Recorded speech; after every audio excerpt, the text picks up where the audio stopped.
The first phase of the upcoming Lok Sabha elections less than a month away. The JDU, an ally of the NDA, has announced a list of 16 candidates in Bihar in accordance with seat-sharing agreement within the alliance. The party has dropped 2 sitting MPs and fielded 2 turncoats. The seats where sitting MPs have been dropped are Sitamarhi, where Legislative Council Chairman Devesh Chandra Thakur will be the JDU candidate, and Siwan, where Vijay Lakshmi Kushwaha has got the ticket a day after she joined the party along with husband Ramesh Singh Kushwaha, who was the state president of the Rashtriya Lok Morcha. Another interesting turncoat is Lovely Anand, who had quit the RJD to join the JDU recently. She will be contesting the polls from Shiohar. Party leader Rajiv Lalan Singh has even thanked CM Nitish Kumar. Let's listen. इसमें party ने अपने प्रत्याशियों की सूची माननीय राष्ट्रीय अध्यक्ष जी के निर्देश में और सभी साथियों से विचार विमर्श करके सूची तय किया गया। उसमें 1 नंबर वाल्मीकि नगर से सुनील कुमार जी पार्टी के प्रत्याशी, शिवहर से श्रीमती लवली आनंद उम्मीदवार, सीतामढ़ी से श्री देवेश चंद्र ठाकुर उम्मीदवार,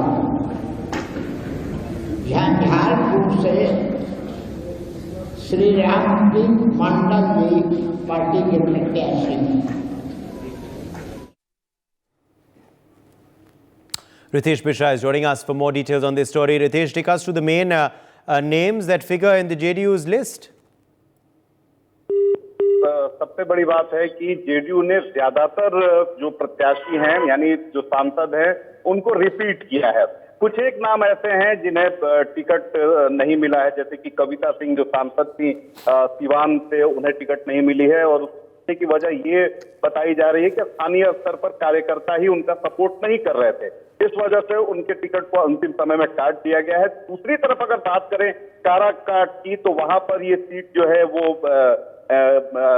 चली गई है उपेंद्र कुशवाहा के पाले में और वो वहां से चुनाव लड़ने, इसलिए महाबली सिंह का टिकट वहां से कट गया। दूसरी तरफ अगर बात करें मधुबनी की बात करते हैं तो यहाँ पर देवेश चंद्र ठाकुर पर पार्टी ने दांव लगाया है और माना यह जाता है कि देवेश चंद्र ठाकुर की मधुबनी में अपनी राजनीतिक पृष्ठभूमि है, उनकी अपनी पैठ है और नीतीश कुमार के काफी नजदीकी माने जाते हैं। हालांकि सुनील कुमार पिंटू की बात करें तो ये वहां से सांसद थे, लेकिन पिछले 1-1.5 साल में उनके बगावती सुर पार्टी के खिलाफ लगातार आ रहे थे। कई बार उन्होंने नीतीश कुमार के खिलाफ भी बयानबाजी की थी और यही वजह है कि उनके टिकट को काट दिया गया है।